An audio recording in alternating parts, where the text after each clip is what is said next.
목숨 걸고 두만강을 건너고 있는 오늘 밤. 내 이름은 명단에서 삭제됩니다. 아니, 정확히 말하면 처음부터 명단에 없었어요. 학교 출석부에도 병원 기록에도 어떤 공식 문서에도 제 이름은 존재하지 않았습니다. 저는 그냥 번호였어요. H로.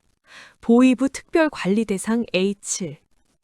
북한에서 기록이 없는 사람은 필요하면 죽여도 되는 사람입니다. 제가 자라서야 알았죠. 엄마 이름은 늘 그 사람 바로 아래에 있었습니다. 어렸을 때 물어봤습니다. 서연아, 그게 너를 지키는 방법이란다. 제가 누구고 최고 특권층 자녀인 제가 왜 탈북을 하게 되었을까요? 다음 이야기가 궁금하시다면 구독과 좋아요 부탁드려요. 진실을 전하는데 큰 힘이 됩니다. 우리 집은 평양 중구역 창광거리에 있었어요. 최고위층만 살 수 있는 곳이었죠. 아파트는 넓었고 외국산 가전제품이 가득했습니다. 겨울에도 따뜻한 온돌이 들어왔고 배급은 빠짐없이 나왔어요. 하지만 저는 자유롭지 않았어요. 밖에 나갈 때마다 규칙이 있었습니다. 정확히 3가지였어요. 규칙 1, 외출 보고 의무. 집 밖으로 나가기 전에 보위부에 전화해야 했어요. 어디 가는지, 누구 만나는지, 몇 시에 돌아오는지. 아빠가 대신 전화했지만 저는 알았어요. 저를 감시하고 있다는 거요. 규칙 2, 접촉 제한. 친구와 1시간 이상 대화하면 안 됐어요. 학교 끝나고 친구 집에 놀러 가는 것도 금지였습니다. 오직 학교, 집, 그리고 허가된 장소만 갈 수 있었어요. 규칙 3, 1일 검열 질문. 매일 저녁 보위부 담당자가 우리 집에 전화했어요. 그리고 3가지를 물었습니다. 오늘 누구를 만났는가? 무슨 대화를 나눴는가? 체제에 대한 불만을 들었는가? 저는 매일 같은 대답을 했어요. 아무도 안 만났습니다. 공부만 했습니다. 아무 불만도 듣지 못했습니다. 거짓말이었죠. 하지만 진실을 말하면 어떻게 되는지 알았어요. 친구가, 가족이, 저까지도 위험해진다는 거요. 한 번은 오늘 만난 사람 이름이 한 글자라도 다르면 다음 날 그 아이가 학교에 나오지 않았습니다. 그 뒤로 저는 아무도 안 만났다는 말만 배웠어요. 16해를 그렇게 살았습니다. 번호로, 규칙 속에서, 유령처럼요. 그런데 제 인생에 단 한 번 규칙이 깨진 날이 있었어요. 2018년 2월, 제가 9살 때였습니다. 엄마가 저를 불렀어요. 서연아, 엄마 따라 남조선 가야 하는데 너도 갈래? 남조선. 저는 그게 뭔지 잘 몰랐어요. 학교에서는 미제의 식민지라고 배웠지만 엄마 목소리에는 뭔가 다른 게 있었습니다. 네. 엄마, 가고 싶어요. 평창 동계올림픽이었어요. 남과 북이 함께 입장한다는 역사적인 순간. 엄마는 고위급 대표단이었고 저는 비밀리에 수행했습니다. 비행기를 탔어요. 태어나서 처음 타본 비행기였죠. 창밖으로 보이는 구름이 신기했습니다. 그리고 내려서 느낀 공기가 달랐어요. 평양의 무거운 공기가 아니라 뭔가 가벼운 공기였어요. 평창 올림픽 스타디움에 처음 들어갔을 때 숨이 멎는 것 같았어요. 형형색색의 조명, 하늘을 수놓는 불꽃, 환호하는 사람들. 그리고 그 사람들 얼굴에는 진짜 웃음이 있었어요. 평양에서 보던 억지 웃음이 아니라 진짜 기쁨이요. 엄마, 저 사람들은 왜 저렇게 행복해 보여요? 엄마는 대답하지 않았어요. 그냥 제 손을 꽉 쥐었을 뿐이었습니다. 진짜 충격은 서울에 갔을 때였어요. 대표단 일정 중에 서울 구경을 몇 시간 했어요. 물론 철저히 통제된 일정이었지만 차 창밖은 볼 수 있었습니다. 강남이라는 곳이었어요. 거리에 사람들이 넘쳐났어요. 젊은이들이 웃으며 걸었고 온갖 색깔의 옷을 입고 있었습니다. 손에는 이상한 기계를 들고 뭔가 찍고 있었어요. 저건 뭐예요? 스마트폰이란다. 아빠가 작게 대답했어요. 모두가 그걸 가지고 있었습니다. 자유롭게요. 가게마다 불빛이 켜져 있었어요. 커피 냄새가 거리에 가득했고 음악이 흘러나왔습니다. 사람들은 웃고 떠들고 아무 걱정 없어 보였어요. 그때 깨달았어요. 저 아이들은 번호가 아니라 이름이 있구나. 저 아이들은 규칙 없이 산다. 저 아이들은 매일 검열당하지 않는다. 호텔 방에 돌아와서 텔레비전을 켰어요. 북한에서는 절대 볼 수 없는 채널들이었습니다. 뉴스에서는 사람들이 대통령을 비판하고 있었어요. 자유롭게요. 처벌받지 않고요. 여기서는 말해도 되는구나. 생각한 걸 말해도 죽지 않는구나. 3일 후 평양으로 돌아왔어요. 비행기에서 내리자마자 공기가 달랐습니다. 다시 무거워졌어요. 석탄 냄새, 감시의 시선, 침묵의 거리. 집으로 가는 차 안에서 엄마가 말했어요. 서연아, 그곳에서 본 건 절대 밖에서 말하면 안 된다. 알겠니? 왜요, 엄마? 그래야 살 수 있어. 그때 알았어요. 제가 본 세상은 비밀이어야 한다는 거요. 학교로 돌아갔을 때 선생님이 수업했어요. 남조선은 지옥입니다.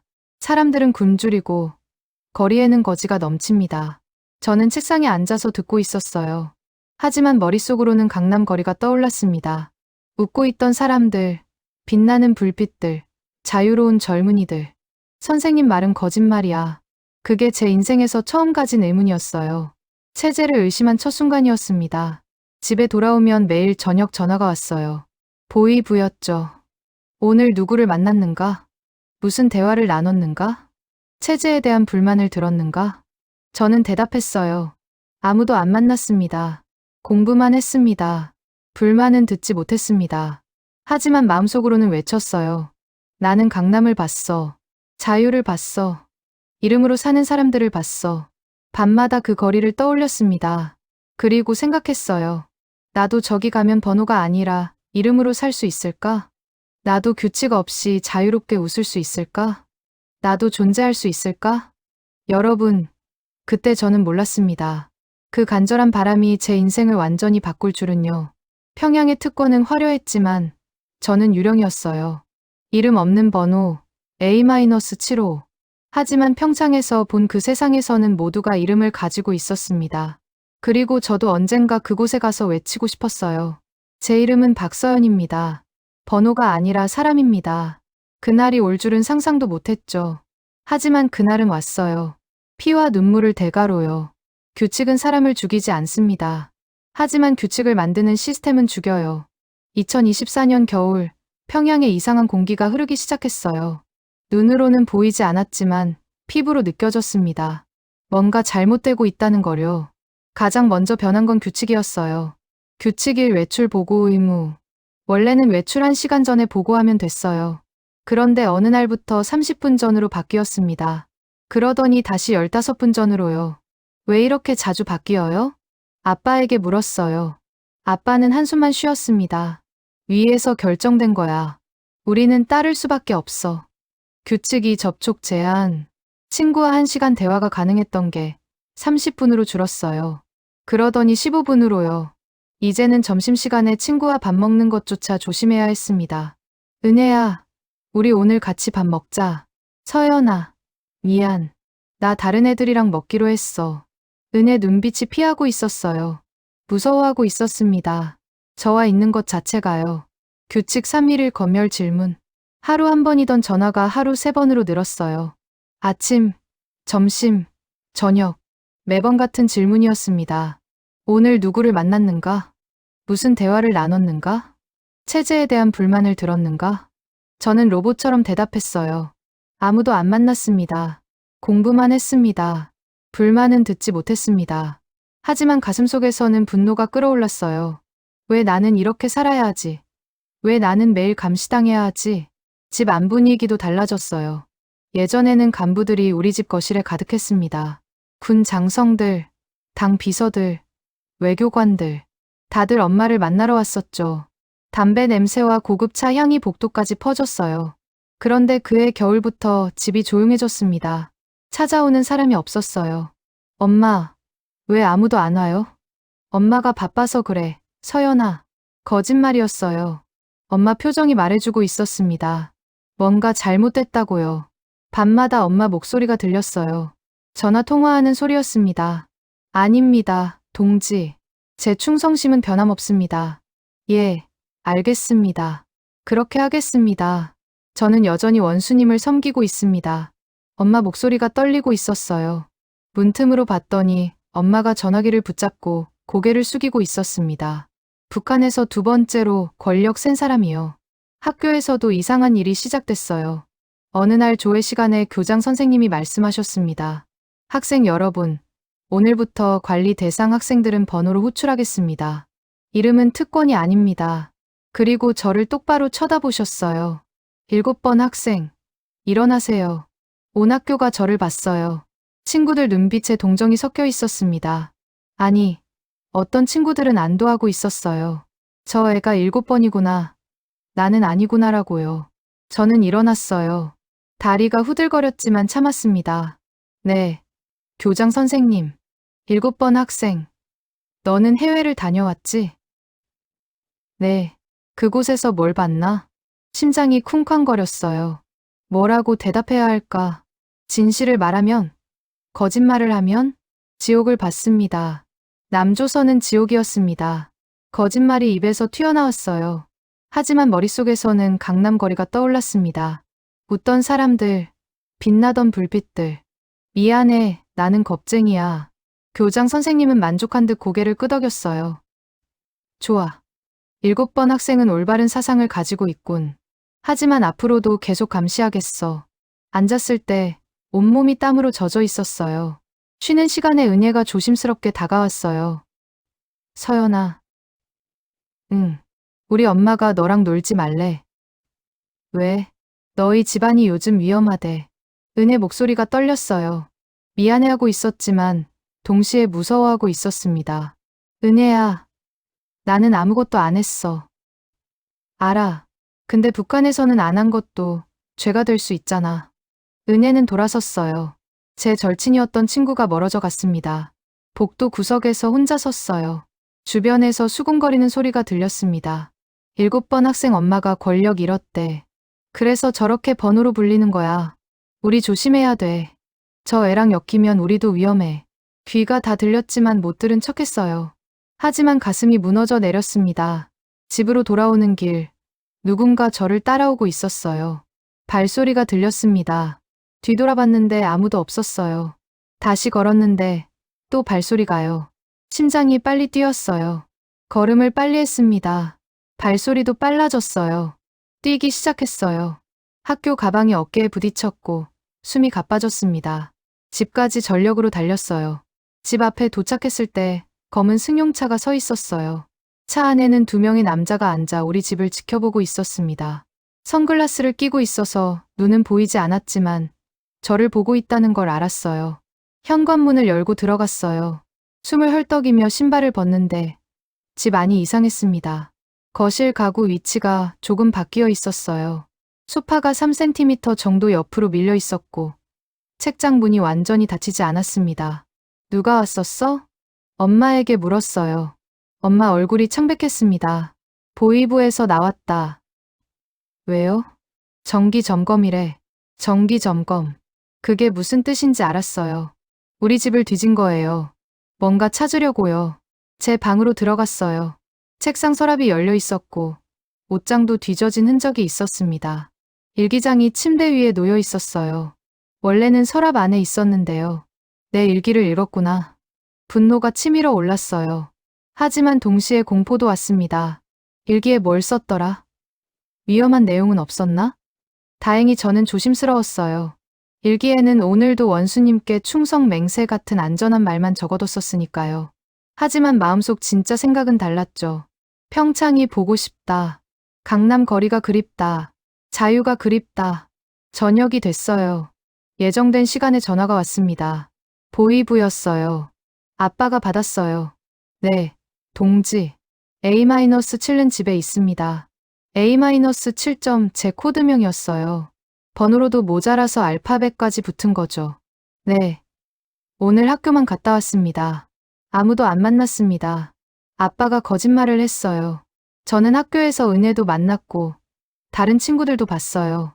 하지만 아빠는 아무도 안 만났다고 보고했습니다. 왜냐고요? 만났다고 하면 그 친구들도 조사받으니까요. 그럼 친구들 부모가 우리 집을 원망하게 되고요. 전화가 끊어졌을 때 아빠가 한숨을 쉬었어요. 서연아, 앞으로 조심해야 한다. 뭐려? 모든 걸. 말, 행동, 표정까지도. 그날 밤 오빠가 제 방에 왔어요. 누나. 응. 우리 집 위험해. 알아. 엄마 권력이 흔들리고 있어. 원수님 옆에 새로운 사람이 생겼대. 젊고 충성스러운 사람. 그럼 엄마는? 밀려나고 있어. 오빠 목소리가 떨렸어요. 그리고 북한에서는 권력을 잃으면 끝이야. 어제의 2인자가 오늘은 숙청 대상이 될 수 있어. 숙청. 그 단어만으로도 온몸이 얼어붙었어요. 누나, 학교에서 절대 튀지 마. 말 조심하고, 행동 조심하고. 우리 지금 아슬아슬하게 버티는 거야. 오빠가 나갔어요. 저는 침대에 누웠습니다. 천장을 보며 생각했어요. 평창에서 봤던 그 아이들이 떠올랐습니다. 강남 거리에서 웃던 젊은이들이요. 그들은 부모가 권력을 잃어도 학교에서 쫓겨나지 않았을 거예요. 친구들이 등 돌리지도 않았을 거고요. 매일 3번씩 검열당하지도 않았을 겁니다. 왜 나는 이렇게 살아야 하지? 부모의 권력에 따라 내 인생이 결정되는 게 정상인가? 나는 A-7호가 아니라 박서연인데 분노가 밀려왔어요. 이 시스템에 대한, 이 규칙에 대한, 제 운명에 대한 분노요. 하지만 저는 아직 몰랐어요. 이건 시작에 불과하다는 거요. 진짜 지옥은 이제부터였습니다. 지금 서울에서 돌이켜보면 그때 규칙이 강화된 건 엄마를 향한 칼날이 움직이기 시작했다는 신호였어요. 그리고 그 칼날은 곧 저에게도 향할 거였습니다. 진실은 종이 한 장에 담겨 있었습니다. 2025년 봄, 평양에는 목련꽃이 피었어요. 창광거리 가로수마다 하얀 꽃이 피어났지만 우리 집 안은 겨울보다 차가웠습니다. 3월 15일, 그날을 평생 잊을 수 없어요. 아침에 집에 공문이 왔어요. 보이부 직인이 찍힌 갈색 봉투였습니다. 아빠가 봉투를 뜯는 순간 얼굴이 새하얗게 변했어요. 여보, 아빠가 엄마를 불렀어요. 손이 떨리고 있었습니다. 종이를 붙잡은 손이요. 엄마가 그 문서를 받아봤어요. 그리고 소파에 주저앉았습니다. 털썩, 소리가 날 정도로요. 엄마, 뭐래요? 저는 다가가서 물었습니다. 엄마는 대답하지 않았어요. 그냥 종이를 바닥에 떨어뜨리고 고개를 감쌌습니다. 아빠가 낮은 목소리로 말했어요. 서연아, 엄마가 당 조직지도부에서 강등됐단다. 강등이요? 이제 엄마는 평범한 당원이야. 더 이상 고위 간부가 아니야. 세상이 무너지는 소리를 들었어요. 아니, 실제로 들린 건 아니었지만 머릿속에서 무언가 와르르 무너지는 소리가 났습니다. 왜요? 엄마가 뭘 잘못했는데요? 아빠는 한숨을 쉬었어요.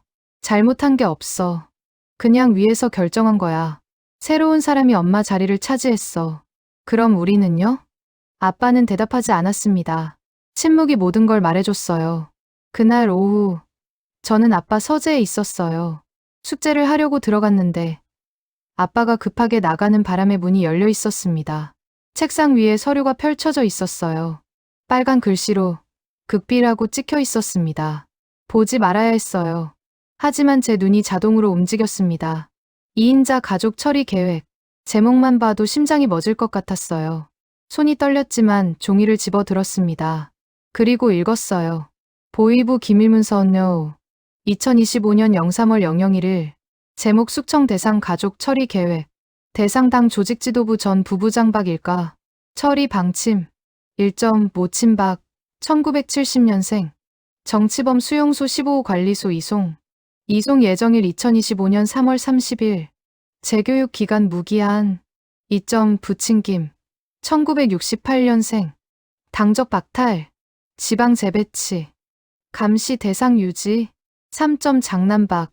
2007년생. 재교육 후 복귀 검토. 사상 검증 기간 6개월. 김일성종합대학 재적 보류. 4점 차녀 A-7 2009년생. 즉시 제거. 사유 비공식 존재가 체제 위협 요소로 부상 가능? 존재 기록 완전 삭제. 처리 예정일 2025년 3월 25일. 종이가 손에서 떨어졌어요. 즉시 제거. 완전 삭제. 3월 25일. 오늘이 3월 15일이었어요. 열흘 후면 저는 죽는 거였습니다. 숨을 쉴 수가 없었어요. 폐가 오그라드는 것 같았습니다. 다리에 힘이 풀려서 바닥에 주저앉았어요. 나는 처음부터 죽어야 할 존재였구나. 태어나지 말았어야 했구나. A-7호는 제거 대상이구나. 눈물이 났어요. 소리 없이 흘러내렸습니다. 울음을 참으려고 했지만 참을 수가 없었어요. 문이 열렸어요. 아빠였습니다. 서연아, 아빠가 달려와서 저를 일으켰어요. 그리고 서류를 주셨습니다. 이걸 봤니? 네. 아빠 얼굴이 일그러졌어요. 서연아, 미안하다. 아빠가 지켜주지 못해서. 아빠, 나 죽는 거예요? 아니야. 절대 안 돼. 엄마가 방법을 찾을 거야. 하지만 아빠 목소리에 확신이 없었어요. 떨리고 있었습니다. 학교에 갔어요. 가지 말았어야 했는데, 안 가면 더 의심받을까봐 갔습니다. 조회 시간이었어요. 전교생이 운동장에 모였습니다. 교장 선생님이 단상에 올라갔어요. 그리고 마이크를 잡았습니다. 학생 여러분, 오늘은 특별한 사상 교육이 있겠습니다. 심장이 두근거렸어요. 불길한 예감이 들었습니다. 우리 중에는 부르주아 사상에 물든 학생들이 있습니다. 특권층 가정 출신이라는 이유로 우쭐대는 학생들이요. 교장 선생님이 저를 봤어요. 또렷하게요. 7번 학생, 앞으로 나오세요. 온 학교가 저를 봤어요. 수백 명의 눈빛이요. 다리가 떨렸지만 걸어 나갔어요. 단상 앞에 섰습니다. 7번 학생. 내 어머니가 누구지? 당원입니다. 전에는 뭐였지? 고위 간부였습니다. 그렇지. 그런데 지금은 평범한 당원입니다. 왜 그렇게 됐을까? 대답할 수 없었어요. 입술이 떨렸습니다. 대답 못하겠니? 내가 말해주지. 체제를 배신했기 때문이야. 아닙니다. 제가 소리쳤어요. 참을 수가 없었습니다. 우리 엄마는 배신하지 않았어요. 교장 선생님이 차갑게 웃었어요. 반항하는구나. 역시 부르주아 사상에 물들었어. 학생들이 웅성거렸어요. 누군가 소리쳤습니다. 7번은 체제의 적이다. 다른 학생도 따라 외쳤어요. 숙청하라. 선생님들이 말리지 않았어요. 오히려 지켜보고 있었습니다. 저는 단상에서 내려왔어요. 아니, 도망쳤어요. 운동장을 가로질러 학교 정문으로 뛰었습니다. 뒤에서 소리가 들렸어요. 7번 학생. 멈추지 않았어요. 계속 뛰었습니다. 학교 밖으로, 거리로, 집으로요. 집에 도착했을 때 숨이 턱까지 차올랐어요. 현관문을 열고 들어갔습니다. 엄마. 거실로 뛰어갔어요. 엄마가 소파에 앉아 있었습니다. 얼굴이 눈물로 범벅이었어요. 서연아. 엄마가 저를 꽉 껴안았어요. 온몸이 떨리고 있었습니다. 엄마, 나 죽는 거예요. 문서에 써 있었어요. 3월 25일에 제거된대요. 엄마가 더 세게 안았어요. 아니야, 서연아. 엄마가 지킬 거야. 어떡해요? 엄마도 이제 권력 없잖아요. 엄마가 제 얼굴을 들여다봤어요. 눈물이 고여 있었지만 눈빛은 달랐습니다. 결연했어요. 서연아, 엄마는 끝났어. 이 체제 안에서 엄마는 더 이상 아무것도 아니야. 엄마, 하지만 너는 달라야 해. 너는 살아야 해. 무슨 소리예요? 엄마가 제 손을 잡았어요. 평창에서 본 그 세상 기억하니? 네, 거기로 가야 해. 서연아, 엄마가 방법을 찾을게. 너를 여기서 내보낼 방법을. 엄마, 그게 무슨 탈북이야. 그 단어를 듣는 순간 온몸이 얼어붙었어요. 탈북. 북한에서 가장 무서운 단어 중 하나였습니다. 탈북자는 잡히면 죽어요. 가족도 다 죽고요. 엄마, 안 돼요. 그럼 엄마는 어떻게 되는데요? 엄마는 어차피 수용소 가. 근데 내가 여기 남으면 너도 죽어. 차라리 내가 살아야 해. 엄마가 울었어요. 제 어깨에 얼굴을 묻고 아이처럼 울었습니다. 미안하다. 서연아. 엄마가 무능해서, 권력을 지키지 못해서, 너를 지켜주지 못해서. 저도 울었어요. 엄마를 꽉 안고 같이 울었습니다. 한참을 그렇게 있었어요. 얼마나 울었는지 모르겠습니다. 그날 밤, 저는 창문으로 밤하늘을 봤어요. 별이 반짝이고 있었습니다. 평창에서 본 강남 거리가 떠올랐어요. 환한 불빛, 웃는 사람들, 자유로운 젊은이들. 나는 왜 여기 태어났을까? 만약 거기서 태어났다면 A-7호가 아니라 박서연으로 살 수 있었을 텐데. 만약 거기 있었다면 3월 25일에 죽지 않아도 됐을 텐데. 분노가 치밀어 올랐어요. 이 체제에 대한, 이 운명에 대한, 제 삶에 대한 분노요. 하지만 동시에 절망도 왔습니다. 탈북. 그게 가능하기는 한 걸까? 지금 서울에서 돌이켜보면 그날이 제 인생의 분기점이었어요. 문서 한 장이 제 운명을 바꿨습니다. A-7 즉시 제거. 그 문장 때문에 저는 죽음을 선택하거나 탈출을 선택해야 했어요. 그리고 엄마는 이미 결정하고 있었습니다. 저를 살리기 위한 마지막 계획을요. 어떤 선택은 생명을 구하고 어떤 선택은 생명을 바칩니다. 3월 20일 밤. 자정이 넘은 시각이었어요. 저는 침대에 누워 있었지만 잠을 잘 수 없었습니다. 나흘 후면 3월 25일이에요. 문서에 적힌 그날이요. 똑똑똑. 문 두드리는 소리가 들렸어요. 아주 작은 소리였지만 고요한 밤에는 크게 들렸습니다. 방문을 열었어요. 엄마가 서 있었습니다. 뒤에 낯선 남자가 한 명 있었어요. 서연아, 나와봐. 거실로 나갔어요. 남자를 자세히 봤습니다. 50대쯤 돼 보였고 보이부 제복을 입고 있었어요. 소개한다. 리철민 선생님이야. 엄마가 말했어요. 리 선생님은 엄마의 오랜 동료야. 그리고 믿을 수 있는 분이지. 리 선생님이 고개를 숙여 인사했어요. 서연이, 처음 뵙습니다. 목소리가 부드러웠어요. 보이부 사람 같지 않았습니다. 서연아, 리 선생님이 너를 도와주실 거야. 도와주다니요? 리 선생님이 앉으며 말했어요. 서연이, 오늘 밤 움직여야 해. 오늘 밤이요? 내일부터는 너를 24시간 감시할 거야. 3월 25일까지 내가 도망가지 못하게요. 심장이 쿵쾅거렸어요. 그럼 지금 당장 평양을 떠나야 해. 엄마가 제 손을 잡았어요. 서연아, 엄마 말 들어줄래? 눈물이 고였지만 참았습니다. 엄마, 나 혼자 어떻게 가요? 혼자가 아니야. 리 선생님이 경로를 다 짜놨어. 그리고 중간중간 도와줄 사람들도 있어. 리 선생님이 가방을 열었어요. 안에서 서류들을 꺼냈습니다. 이게 위조 신분증이야. 함경도 출신 노동자로 돼 있어. 신분증을 봤어요. 사진은 제 사진이었지만 이름이 달랐습니다. 김순희, 함흥시 거주. 이건 기차표. 평양에서 해상까지. 이건 중국 돈. 미안하야. 강 건너면 필요해. 이건 연락처 목록. 각 지점마다 도와줄 사람들이야. 하나하나 설명하는데 머리가 멍했어요. 이게 현실인가 싶었습니다. 리 선생님, 왜 이렇게까지 해주세요? 리 선생님이 잠시 멈췄어요. 그리고 천천히 말했습니다. 나도 딸이 있었어. 너랑 비슷한 나이였지. 있었다고요? 정치범 수용소에서 죽었어. 내가 지키지 못해서. 목소리가 떨렸어요. 그때 나는 보이부 간부였어. 권력이 있었지. 하지만 내 딸 하나 못 지켰어.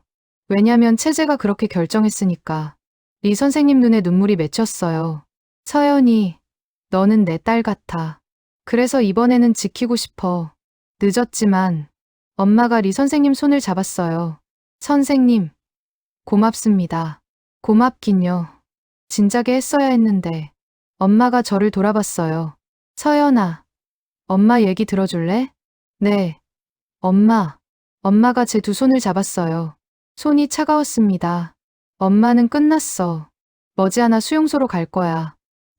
엄마. 들어봐. 엄마는 괜찮아. 어차피 예상했던 일이야. 근데 너는 달라. 너는 아직 어리고 앞날이 있어. 눈물이 흘러내렸어요. 평창에서 본 거 기억하지? 강남거리? 네. 그곳으로 가. 거기서 자유롭게 살아. 번호가 아니라 이름으로. A-7이 아니라 박서연으로. 엄마. 엄마 없이 어떻게 살아요? 살 수 있어. 넌 강한 아이야. 엄마가 품에서 뭔가 꺼냈어요. 편지 봉투였습니다. 이건 엄마가 쓴 편지야. 한국 가서 읽어. 지금은 안 돼요? 안 돼. 한국 땅 밟고 읽어. 약속해. 고개를 끄덕였어요. 오빠가 거실로 들어왔어요. 눈이 빨갛게 충혈돼 있었습니다. 누나. 오빠. 오빠가 저를 꽉 안았어요. 누나. 꼭 살아. 오빠는 어떻게 돼? 나는 괜찮아. 재교육 받으면 돼. 근데 누나는 달라. 누나는 제거 대상이야. 오빠 목소리가 떨렸어요. 누나, 한국 가서 우리 얘기해줘. 북한이 어떤 곳인지, 여기서 사람들이 어떻게 사는지. 오빠, 그리고 언젠가 통일되면 그때 다시 만나자. 약속해. 약속할게. 오빠가 손에 뭔가 쥐어줬어요. 작은 사진이었습니다. 가족 사진이요. 엄마, 아빠, 오빠, 그리고 저. 이거 가져가. 우리 잊지 마. 사진을 주머니에 넣었어요. 리 선생님이 시계를 봤어요. 이제 출발해야 해. 새벽 4시 기차야. 지금이요? 응. 지금 당장. 가방을 챙겼어요. 옷 몇 벌, 신분증, 돈, 편지. 그게 전부였습니다. 현관문 앞에 섰어요. 뒤를 돌아봤습니다. 엄마가 서 있었어요. 울고 있었지만 웃으려고 애쓰고 있었습니다. 서연아, 엄마 사랑해. 엄마도 사랑해요. 자유롭게 살아. 그게 엄마의 마지막 소원이야. 마지막으로 엄마를 꽉 안았어요. 엄마 냄새를 기억하려고 했습니다. 비누 냄새와 엄마만의 향기요. 엄마, 미안해요. 내가 태어나서. 무슨 소리야. 넌 엄마의 자랑이야. 항상 그랬어. 리 선생님이 조용히 말했어요. 서연이, 이제 가야 해. 엄마에게서 떨어졌어요. 한 걸음, 두 걸음. 뒤돌아서 걸었습니다. 현관문을 나섰어요. 복도는 어두웠습니다. 엘리베이터를 타고 내려갔어요. 1층 로비에 도착했을 때 밖을 봤습니다. 평양 거리는 고요했어요. 가로등만 켜져 있었습니다. 리 선생님의 차를 탔어요. 검은색 승용차였습니다. 서연이, 뒤에 누워. 네. 검문소 지날 때 보이면 안 돼. 뒷좌석에 누웠어요. 리 선생님이 담요를 덮어줬습니다. 차가 출발했어요. 창밖으로 평양 거리가 지나갔습니다. 제가 태어나고 자란 도시요. 이제 영영 못 볼 수도 있겠구나. 눈물이 났지만 소리 내지 않았어요. 담요 속에서 조용히 울었습니다. 30분쯤 갔을 때 차가 멈췄어요. 검문소야. 절대 소리 내지 마. 창문이 열리는 소리가 들렸어요. 동지, 신분증. 여기 있습니다. 어디 가십니까? 평양역에 긴급 업무가 있어서요. 뒤에는요? 심장이 멎을 것 같았어요. 짐입니다. 서류 박스요. 잠시 침묵이 흘렀어요. 긴 침묵이었습니다. 좋아요. 가십시오. 창문이 닫혔어요. 차가 다시 움직였습니다. 한참 후에 리 선생님이 말했어요. 일어나도 돼. 담요를 걷어내고 일어났어요. 밖을 봤습니다. 평양역이 보였어요. 역 앞에서 차가 섰어요. 서연이, 여기서 내려. 선생님은요? 나는 여기까지야. 여기서부터는 내가 혼자 가야 해. 혼자요? 기차 타고 해상까지 가. 거기서 연락처 목록에 있는 사람 만나. 그 사람이 다음 단계를 도와줄 거야. 리 선생님이 제 어깨를 잡았어요. 서연이, 꼭 살아야 해. 내가 사는 게 내 엄마의 마지막 소원이야. 선생님은요? 선생님은 괜찮으세요? 리 선생님이 쓸쓸히 웃었어요. 나는 오래전에 각오했어. 내 딸 못 지킨 죄값을 치르고 싶었어. 이제 치를 수 있을 것 같아. 선생님. 가. 그리고 자유롭게 살아. 내 딸이 못 누린 자유를 내가 누려줘. 차에서 내렸어요. 가방을 들고 역 안으로 걸어갔습니다. 뒤를 돌아봤어요. 리 선생님이 차 안에서 손을 흔들고 있었습니다. 그게 마지막이었어요. 리 선생님을 본 마지막 순간이요. 지금 한국에서 돌이켜보면 리 선생님은 천사였어요. 자기 목숨을 걸고 저를 살린 분이었습니다. 나중에 들었어요. 리 선생님이 제 탈출을 도운 죄로 체포됐다고요. 그리고 처형됐다고요. 제가 두만강을 건너기 이틀 전이었대요. 리 선생님, 정말 감사합니다. 선생님 덕분에 제가 살았어요. 그리고 약속할게요. 선생님이 못 누린 자유, 선생님 딸이 못 누린 자유를 제가 누리며 살겠다고요. 평생 잊지 않겠습니다. 자유로 가는 길은 거짓말로 포장돼 있었습니다. 새벽 4시, 평양역은 을씨년스러웠어요. 희미한 가로등 아래 몇몇 사람들만 서 있었습니다. 모두 고개를 숙이고 있었어요. 북한에서는 사람들 얼굴을 똑바로 쳐다보는 것도 위험하니까요. 저는 대합실 구석에 앉아 있었어요. 가방을 꽉 안고요. 위조 신분증이 주머니 안에서 무겁게 느껴졌습니다. 김순희, 제 이름이 아니었어요. 하지만 오늘부터 저는 김순희였습니다. 함흥에서 온 노동자요. 방송이 나왔어요. 평양발 해산행 열차가 곧 출발합니다. 승객 여러분은 탑승해 주시기 바랍니다. 일어났어요. 다리가 떨렸지만 걸었습니다. 플랫폼으로요. 기차는 낡았어요. 녹슨 철판에 깨진 유리창도 보였습니다. 하지만 이게 제가 탈 수 있는 유일한 기차였어요. 칸에 올랐어요. 나무 의자가 줄지어 있었고 벌써 사람들이 앉아 있었습니다. 빈자리를 찾아 앉았어요. 창가 자리였습니다. 기차가 출발했어요. 천천히 삐걱거리며 움직이기 시작했습니다. 창밖으로 평양이 멀어져 갔어요. 제가 태어난 도시, 16해를 산 도시가요. 안녕, 평양. 안녕, 엄마. 안녕, 오빠. 눈물이 났지만 닦았어요. 울면 안 됩니다. 의심받아요. 옆자리에 아주머니가 앉았어요. 50대쯤 돼 보였습니다. 어디 가니? 해산이요. 해산에 뭐하러? 친척 만나러요. 거짓말이 입에서 자연스럽게 나왔어요. 연습했던 대사였습니다. 혼자 가니? 네. 어린 것이 혼자 가네. 조심해라. 요즘 길이 안 좋아. 네. 고맙습니다. 아주머니는 더 이상 묻지 않았어요.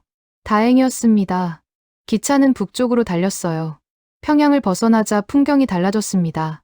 도시가 사라지고 산과 들이 보였어요. 가난한 마을들이 지나갔어요. 초가집, 무너진 담장, 마른 논밭. 사람들은 굽은 등으로 일하고 있었습니다. 이게 진짜 북한이구나. 평양은 쇼윈도였어요. 외부에 보여주기 위한 화려한 가면이었죠. 하지만 평양을 벗어나면 진짜 북한이 시작됩니다. 가난, 굶주림, 절망이요. 2시간쯤 갔을 때 기차가 멈췄어요. 왜 서요? 누군가 물었어요. 검문소래. 심장이 쿵쾅거렸어요. 검문소. 리 선생님이 경고했던 곳이요. 모두 신분증 준비하세요. 군인들이 기차에 올랐어요. 녹색 제복에 총을 메고 있었습니다. 신분증. 앞자리부터 검사하기 시작했어요. 한 명씩. 천천히요. 제 차례가 다가왔어요. 손이 떨렸습니다. 주머니에서 신분증을 꺼냈어요. 다음. 군인이 제 앞에 섰어요. 20대 정도 돼 보였습니다. 얼굴은 딱딱했어요. 신분증을 건넸어요.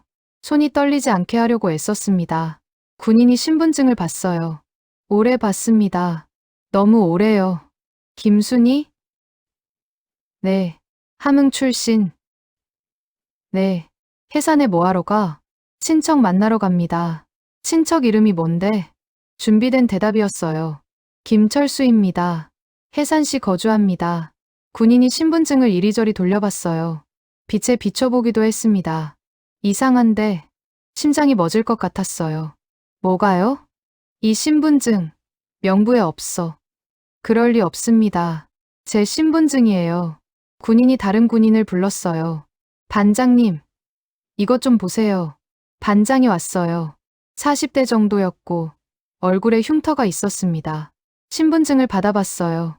한참 보더니 말했습니다. 명부에 없네. 네, 반장님. 함흥 지역 명부 확인했어? 네, 김순이라는 이름이 3명 있는데 다 나이가 안 맞아요. 끝났구나 싶었어요. 들켰어요. 반장이 저를 봤어요. 날카로운 눈빛이었습니다. 너 어디서 왔어? 함흥입니다. 함흥 어디 살았어? 사투리 왜 안 써? 따라와. 일어나야 했어요. 가방을 들었습니다. 그때였어요. 옆자리 아주머니가 말했어요. 반장님. 뭔데요? 이 아이 제 친척 딸입니다. 반장이 아주머니를 봤어요. 당신 누군데? 김영숙입니다. 해상 거주자고요. 신분증 여기 있습니다. 아주머니가 신분증을 꺼냈어요. 반장이 받아봤습니다. 이 아이랑 무슨 관계죠? 제 남동생 딸입니다. 평양에서 공부하다가 방학이라 함흥 친가 갔다가 오는 길이에요. 그래서 함흥 신분증을 가지고 있다. 네, 원래 함흥 호적이거든요. 반장이 잠시 생각하더니 말했어요. 명부에 없는데? 함흥 명부 오래됐잖아요. 업데이트 안 됐을 거예요. 반장이 저를 봤어요. 그리고 아주머니를 봤습니다. 증명할 수 있어요? 제 신분증에 가족관계 나와 있어요. 남동생 김철수. 해상거주. 반장이 신분증을 자세히 봤어요. 한참 보더니 돌려줬습니다. 좋아. 이번에는 넘어가. 근데 다음부턴 신분증 제대로 갖고 다녀. 네. 감사합니다. 반장이 다른 곳으로 갔어요. 군인들도 따라갔습니다. 저는 자리에 주저앉았어요. 다리에 힘이 풀렸습니다. 고맙습니다. 아주머니. 괜찮아. 왜 도와주셨어요? 아주머니가 작게 웃었어요. 내 눈빛 봤어. 도망가는 눈빛이더라. 나도 옛날에 도망치려 했어. 실패했지만 아주머니 눈에 슬픔이 어렸어요. 이번에는 내가 성공했으면 좋겠구나. 아주머니, 조심해. 앞으로 더 위험할 거야. 네. 기차가 다시 움직였어요. 검문소를 통과한 거예요. 창밖을 봤습니다. 산이 지나가고 강이 보였습니다. 첫 번째 위기는 넘겼어. 하지만 알았어요. 이건 시작에 불과하다는 거려. 6시간을 더 갔어요. 기차 안은 추웠고 배도 고팠습니다. 하지만 참았어요. 해가 질 무렵 방송이 나왔어요. 해산역에 도착했습니다. 일어났어요. 가방을 들고 내렸습니다. 해산역은 작았어요. 평양역의 10분의 1도 안 돼 보였습니다. 역 밖으로 나왔어요. 거리는 어두웠고 사람들은 거의 없었습니다. 주머니에서 종이를 꺼냈어요. 리 선생님이 준 연락처 목록이요. 박민수, 해산 장마당 근처. 아무 봄이 왔다. 장마당을 찾아 걸었어요. 어두운 거리를 혼자요. 뒤에서 또 발소리가 들렸어요. 누군가 따라오고 있었습니다. 돌아봤는데 아무도 없었어요. 하지만 느낌은 확실했습니다. 감시당하고 있다고요. 걸음을 빨리 했어요. 장마당이 보였습니다. 문 닫은 가게들, 어두운 골목. 박민수 씨? 작게 불러봤어요. 대답이 없었습니다. 봄이 왔다. 암호를 말했어요. 어둠 속에서 남자가 나타났어요. 겨울이 간다. 응답 암호였어요. 맞았습니다. 서연이지? 네. 따라와. 빨리. 남자를 따라 골목으로 들어갔어요. 그때 뒤에서 소리가 들렸어요. 거기 서.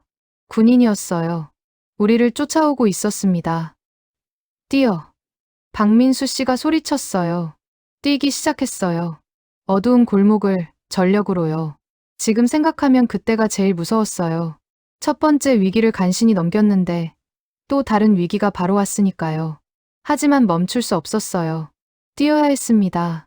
살기 위해서요. 박민수 씨가 말했어요. 국경 쪽에 조선족 아주머니가 한 분 있는데 그분이 마지막 문이야. 돈은 사람을 구하기도 하지만 사람을 팔기도 합니다. 골목을 뛰었어요. 박민수 씨를 따라서요. 뒤에서 군인 발소리가 들렸습니다. 멈춰. 멈추지 않았어요.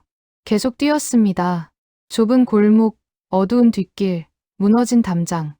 해산의 밤은 미로 같았어요. 여기. 박민수 씨가 문을 열었어요. 낡은 집이었습니다. 안으로 뛰어들었어요. 박민수 씨가 문을 닫고 빗장을 걸었습니다. 숨 죽여.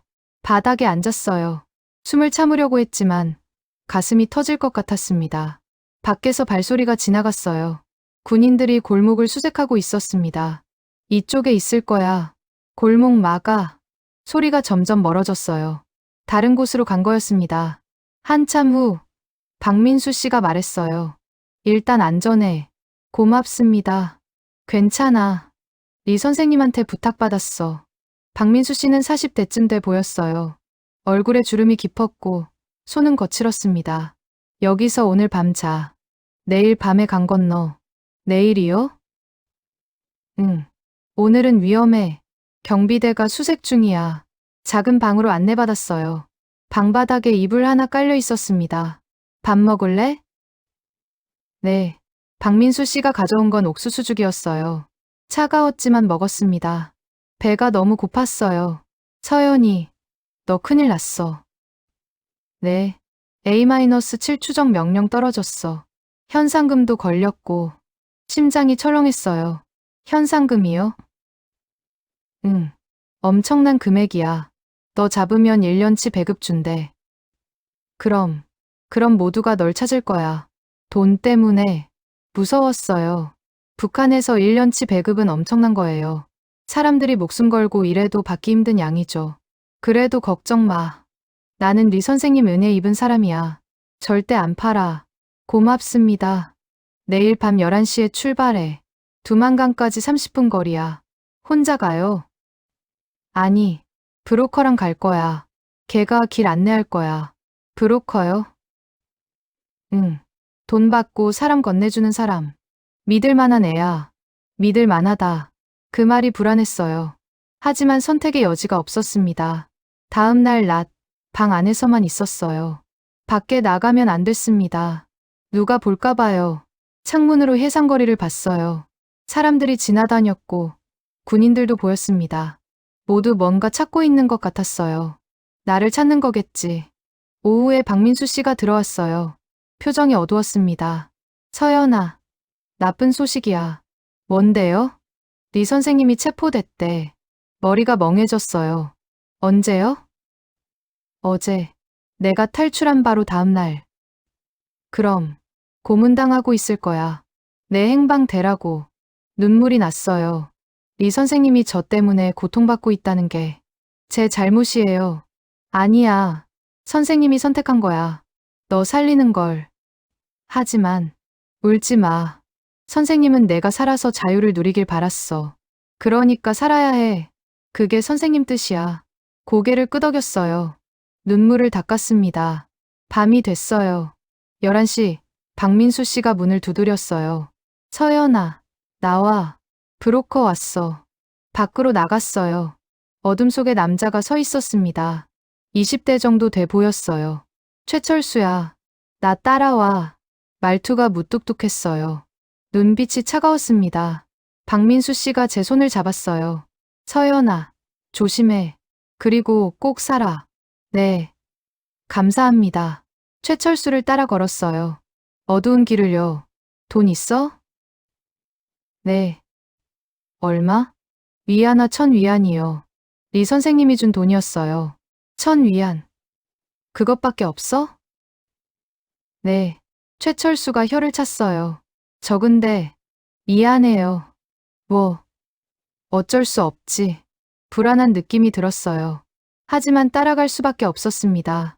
30분을 걸었어요. 산길이었고 가파랐습니다. 저기 보이지? 저게 두만강이야. 강이 보였어요. 어둠 속에서 검은 띠처럼 흐르고 있었습니다. 저거 건너면 중국이야. 오늘 밤 건너요? 그런데 말이야. 최철수가 멈췄어요. 돌아서서 저를 봤습니다. 내가 A-7이지? 심장이 멎었어요. 뭐라고요? A-7.2인자 딸. 현상금 걸리네. 아니에요. 거짓말하지 마. 평양에서 수배 전단 돌았어. 내 사진 봤어. 끝났어요. 들킨 거예요. 1000위안보다 현상금이 더 많아.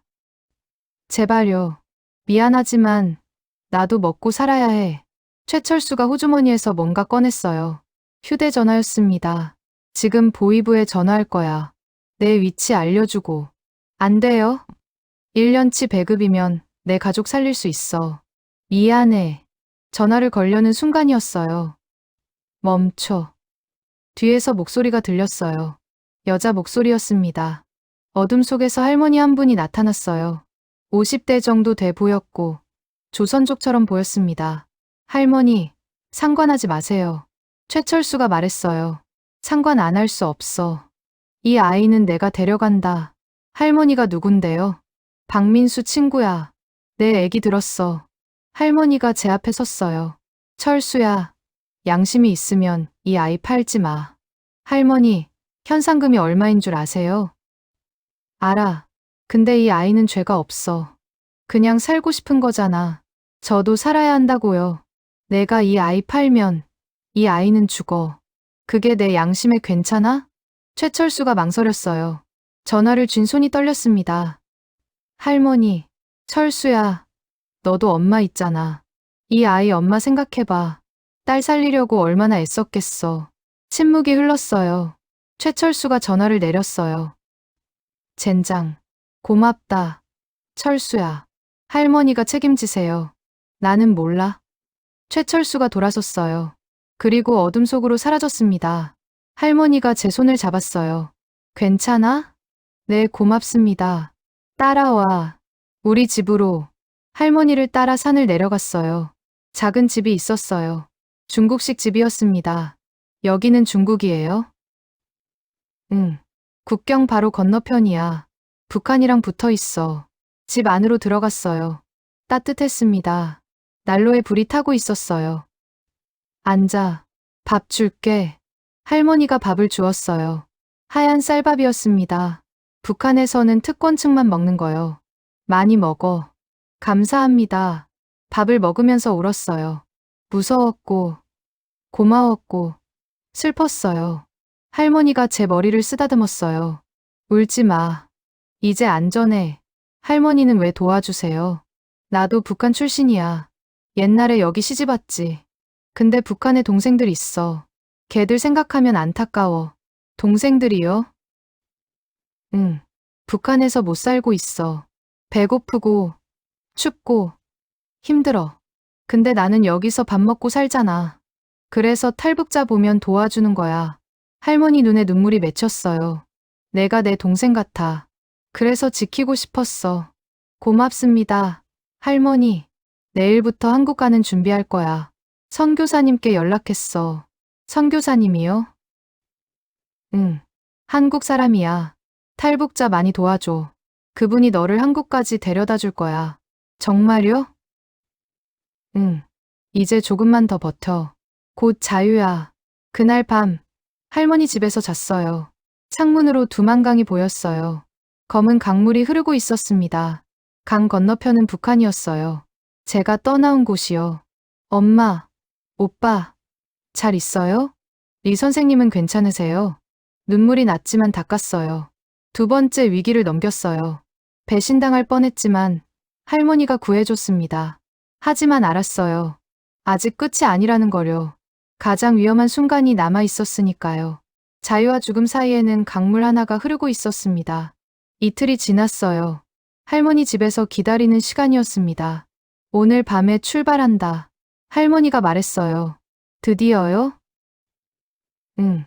선교사님이 준비 다 했대. 한국 대사관까지 데려다 줄 거야. 어디로 가요? 라오스. 거기 한국 대사관 있어. 라오스. 지도에서만 본 나라였어요. 할머니는요? 나는 여기 남아. 나이 많아서 못 가. 할머니, 괜찮아. 너라도 가는 게 다행이야. 저녁이 됐어요. 어둠이 내렸습니다. 이제 가자. 할머니와 함께 집을 나섰어요. 강으로 향했습니다. 두만강이 보였어요. 8월이라 물이 많았습니다. 장마철이었거든요. 저거 건너야 해? 응. 저기 건너면 완전히 중국이야. 그러면 안전해. 강변에 남자가 서 있었어요. 젊은 조선족이었습니다. 김철호야. 걔가 너 데리고 갈 거야. 안녕하세요. 응. 준비됐어? 네. 물이 많아? 조심해야 해. 강물을 봤어요. 빠르게 흐르고 있었습니다. 소용돌이도 보였어요. 무섭지? 네. 괜찮아. 내가 붙잡고 갈게. 할머니가 저를 껴안았어요. 서연아. 잘 가. 한국 가서 행복하게 살아. 할머니. 정말 고마웠어요. 고맙긴. 당연한 거지. 할머니 품에서 나왔어요. 마지막으로 할머니를 봤습니다.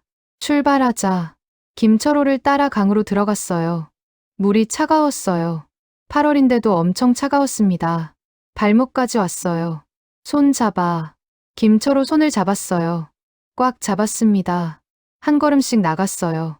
물이 무릎까지 올라왔습니다. 그러더니 허리까지요. 조심해. 발어 디디지 마. 강바닥이 미끄러웠어요. 돌멩이가 굴러다녔습니다.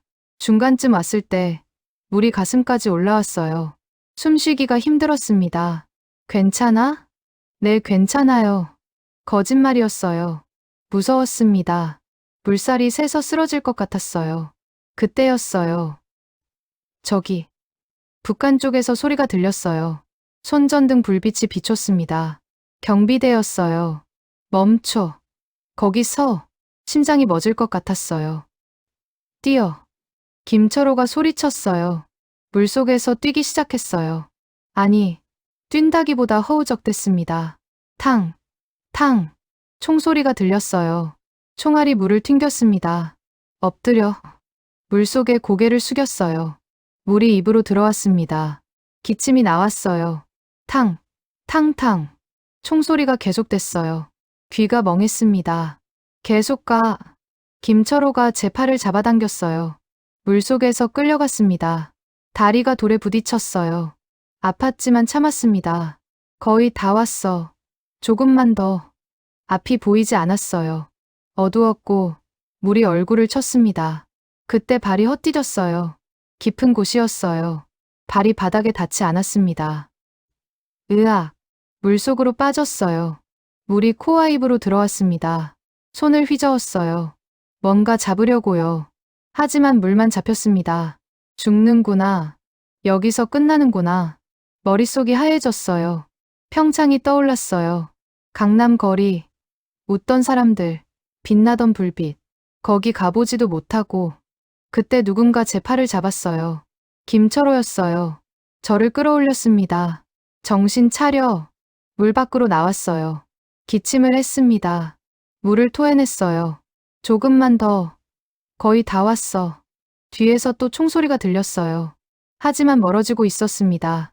경비대가 강물을 건너올 수 없었어요. 그들은 북한 쪽에만 있어야 하니까요. 다 왔어. 발 디뎌봐. 발을 내렸어요. 바닥이 닿았습니다.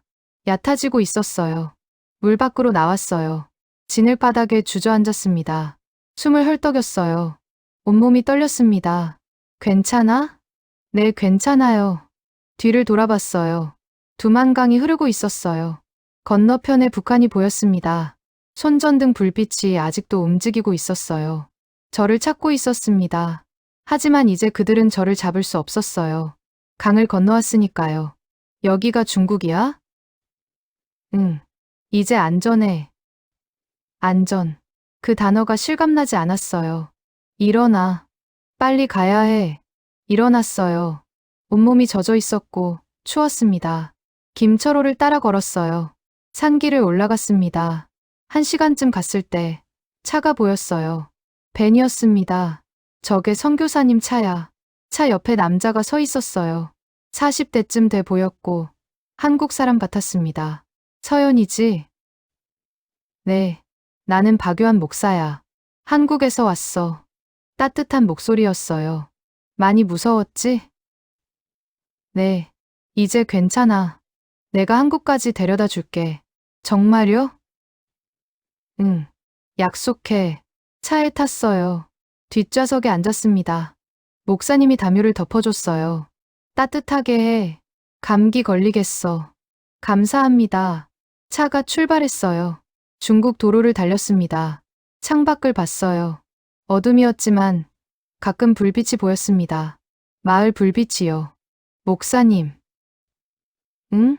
한국까지 얼마나 걸려요? 라오스 거쳐서 1달 정도. 1달이요? 응. 먼 길이야. 근데 안전한 길이야. 고개를 끄덕였어요. 목사님. 왜 저를 도와주세요? 목사님이 백미러로 저를 봤어요. 북한 사람들이 안타까워서.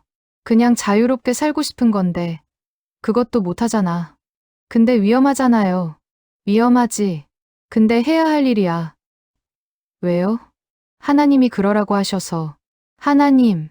북한에서는 금지된 단어였어요. 목사님. 하나님은 정말 있어요? 응. 있어. 어떻게 알아요? 너를 살린 게 증거야. 하나님이 너를 지켜주신 거야. 그 말을 듣고 울컥했어요. 눈물이 났습니다. 정말 그런 걸까요? 하나님이 저를 지켜준 걸까요? 네 선생님, 박민수 씨, 할머니, 김철호, 목사님, 모두 저를 도와줬어요. 우연일까요? 아니면 정말 누군가 저를 지켜준 걸까요? 목사님. 응? 기도하는 거 가르쳐 주세요. 그래. 가르쳐 줄게. 목사님이 기도문을 알려줬어요. 저도 따라했습니다. 하나님, 감사합니다. 저를 살려주셔서. 그리고 엄마, 오빠, 리 선생님을 지켜주세요. 기도하면서 울었어요. 처음으로 마음이 편해지는 것 같았습니다. 차는 밤새 달렸어요. 중국을 가로질러요. 다음 날 아침, 큰 도시에 도착했어요. 여기서 며칠 쉬고 라오스로 갈 거야. 네, 작은 집에 머물렀어요. 안전가옥이라고 했습니다. 거기서 다른 탈북자들도 만났어요. 저처럼 한국 가는 사람들이었습니다.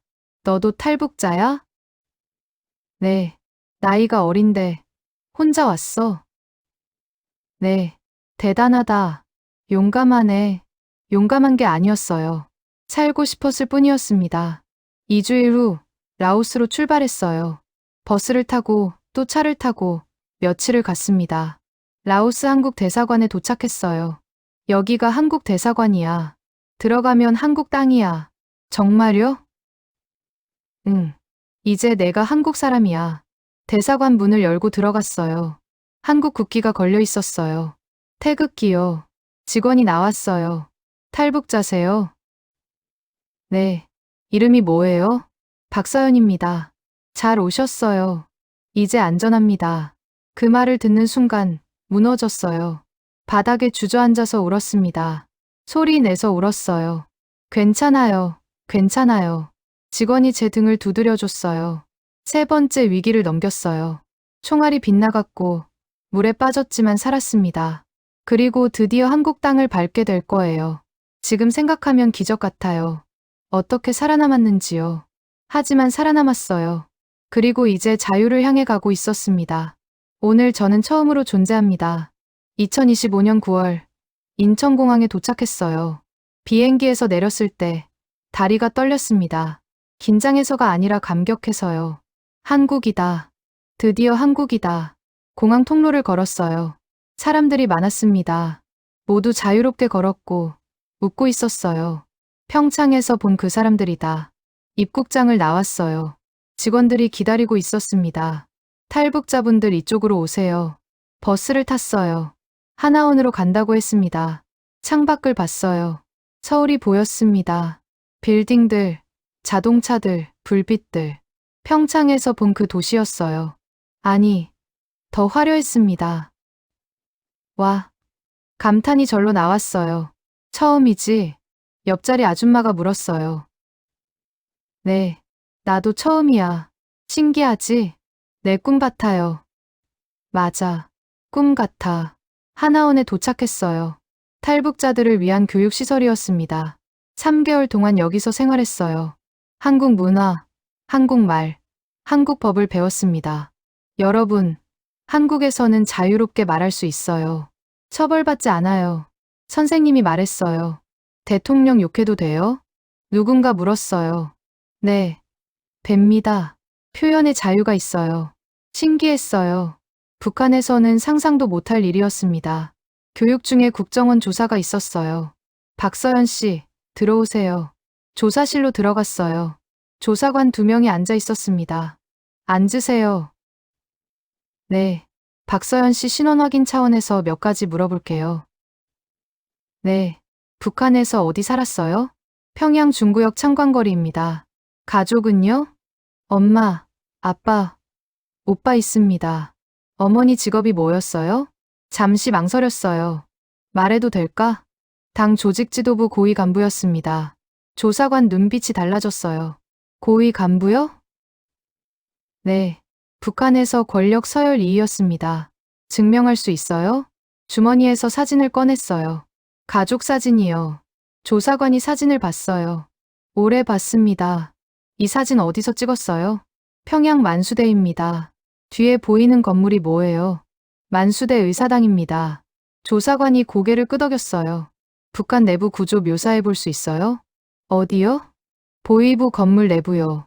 북한 보위부 건물은 외부에 알려진 적 없어요. 극비 장소죠. 1층은 접수실이고 2층은 조사실입니다. 3층은 간부 사무실이고 지하는 구금실이에요. 조사관이 메모했어요. 지하 구금실 구조는요? 복도 양쪽에 방이 있어요. 한 방에 10명씩 들어갑니다.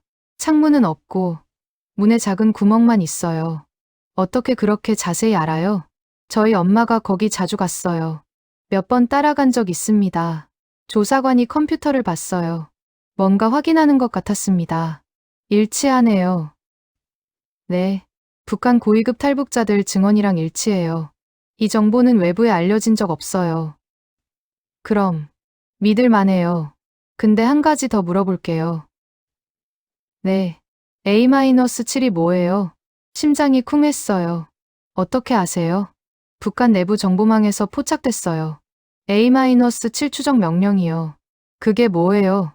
제 코드명이에요. 코드명이요? 네. 저는 공식 기록에 없는 존재였어요. 이름 대신 번호로 관리됐습니다. 왜요? 엄마 권력이 위협받을까 봐요. 숨겨진 존재였습니다. 조사관이 메모를 더했어요. A-7 실존 여부 확인됐어요. 북한 문서에 실제로 있었습니다. 정말요? 네. 박서연 씨 이야기가 사실이라는 증거예요. 조사가 끝났어요. 박서연 씨, 한국에 온 걸 환영합니다. 앞으로 잘 적응하시길 바랍니다. 감사합니다. 조사실을 나왔어요. 복도를 걸으며 생각했습니다. A-7 실존 확인됐다. 나는 이제 증명됐어. 내가 진짜라고. 3개월 후 하나원을 졸업했어요. 서울에 집을 배정받았어요. 작은 원룸이었지만 제 집이었습니다. 학교도 배정받았어요. 고등학교 2학년으로요. 박서연, 반갑습니다. 선생님이 웃으며 말했어요. 네, 선생님. 앞으로 잘 지내자. 교실에 들어갔어요. 학생들이 저를 봤습니다. 호기심 어린 눈빛이었어요. 얘들아, 새 친구야. 북한에서 왔어. 안녕. 학생들이 인사했어요. 웃으며요. 북한에서 왔다고 피하지 않네. 친구가 될 수 있구나. 점심시간에 친구가 다가왔어요. 나 지수야. 반가워. 나는 서연이야. 북한 어땠어? 궁금한데. 힘들었어. 근데 이제 괜찮아. 잘 왔어. 앞으로 우리 친구하자. 응, 고마워. 친구. 북한에서는 금지된 관계였어요. 1시간 이상 대화할 수 없었고, 감시당했죠. 하지만 여기서는 자유롭게 친구를 만날 수 있었어요. 어느 토요일, 혼자 나갔어요. 강남에 가고 싶었습니다. 2018년에 봤던 그곳으로요. 지하철을 탔어요. 강남역에서 내렸습니다. 지상으로 올라왔을 때 숨이 멎었어요. 여기다. 여기야. 7년 전 봤던 그 거리였어요. 사람들이 걷고 있었어요. 웃으며 자유롭게요. 온갖 색깔 옷을 입고 있었습니다. 카페에서 커피 냄새가 났어요. 달콤한 냄새요. 젊은이들이 스마트폰을 보며 웃고 있었어요. 이 사람들은 A-7이 아니라 이름이 있어. 규칙에 묶이지 않아. 매일 검열당하지 않아. 발걸음을 옮겼어요. 천천히 거리를 걸었습니다. 강남역 앞에 섰어요. 차 창문으로 봤던 그 장소였습니다. 엄마 손잡고 지나갔던 곳이요. 눈물이 났어요. 엄마 여기 왔어요. 제가 해냈어요. A-7이 아니라 박서연으로 여기 서 있어요. 사람들이 지나갔지만 신경 쓰지 않았어요. 그냥 울었습니다. 편의점에 들어갔어요. 불빛이 환했어요. 24시간 영업이라고 써 있었습니다. 밤에도 열려 있구나. 물건이 가득했어요. 과자, 음료수, 도시락, 라면. 배급 없이도 살 수 있는 나라였습니다. 집으로 돌아왔어요. 책상에 앉아서 편지를 꺼냈어요. 엄마가 준 편지요. 한국 가서 읽어. 엄마 말이 떠올랐어요. 봉투를 뜯었어요. 손이 떨렸습니다. 편지지를 펼쳤어요. 엄마 글씨였습니다. 서연아, 이 편지를 읽고 있다면 넌 한국에 있겠구나. 살아서 도착했다는 뜻이야. 엄마는 정말 기쁘다. 서연아, 엄마가 못 지켜줘서 미안하다. 권력을 지키지 못해서, 너를 보호하지 못해서. 내가 A-7이라는 번호로 살아야 했던 게 다 엄마 잘못이야. 하지만 이제는 괜찮아. 넌 자유야. 번호가 아니라 이름으로 살 수 있어. 평창에서 내가 본 그 세상, 강남거리, 웃는 사람들. 이제 넌 그 속에 있어. 마음껏 웃고, 마음껏 꿈꾸고, 마음껏 살아. 엄마는 수용소에 갈 거야. 하지만 괜찮아. 내가 살았다는 걸 알면 버틸 수 있어. 네 선생님 얘기 들었니? 선생님이 널 위해 목숨을 바쳤어. 선생님 딸처럼 너를 사랑했대. 고마운 분이야. 서연아, 부탁이 있어. 자유롭게 살아. 그게 엄마의 마지막 소원이야. 그리고 언젠가 북한이 자유로워지면 그때 다시 만나자. 약속해. 사랑한다. 내 딸. 엄마가 편지를 읽고 울었어요. 소리 내서 울었습니다. 엄마 사랑해요. 꼭 다시 만나요. 다음 날 유튜브를 켰어요. 북한 소식을 검색했습니다. 뉴스가 나왔어요. 당 조직지도부 전 부부장 박, 정치범 수용소 이송. 엄마였어요. 엄마가 수용소로 갔대요. 리철민 보위부 요원, 탈북 지원 혐의로 처형. 리 선생님이었어요. 처형됐대요. 눈물이 멈추지 않았어요. 선생님 고마웠습니다. 엄마 버티세요. 한 달 후, 중국에서 편지가 왔어요. 할머니가 보낸 거였어요. 서연아, 잘 지내니? 할머니야, 내 엄마한테 편지 왔어. 중국으로 몰래 보냈대. 엄마가 이렇게 전해달래. 서연아, 엄마는 괜찮다. 내가 살아있다는 걸 알아서 행복하다. 네 선생님도 내가 살았다는 걸 알고 떠났단다. 자유롭게 살아라. 그게 우리 소원이야. 서연아, 엄마 말 들어. 행복하게 살아. 할머니도 응원한다. 편지를 가슴에 안았어요. 엄마, 오빠, 리 선생님, 할머니 모두 고마워요. 저 잘 살게요. 약속할게요. 지금 저는 서울에 살고 있어요. 고등학교를 다니고 친구들과 웃고 자유롭게 꿈꿉니다. 편의점에 언제든 갈 수 있어요. 친구와 몇 시간이고 떠들 수 있고요. 검열도 없습니다. 저는 이제 편의점 불빛을 볼 때마다 평양의 창문 없는 방과 두만강의 총소리를 함께 떠올립니다. 이름으로 살 수 있게 해준 분들을 평생 잊지 않겠습니다.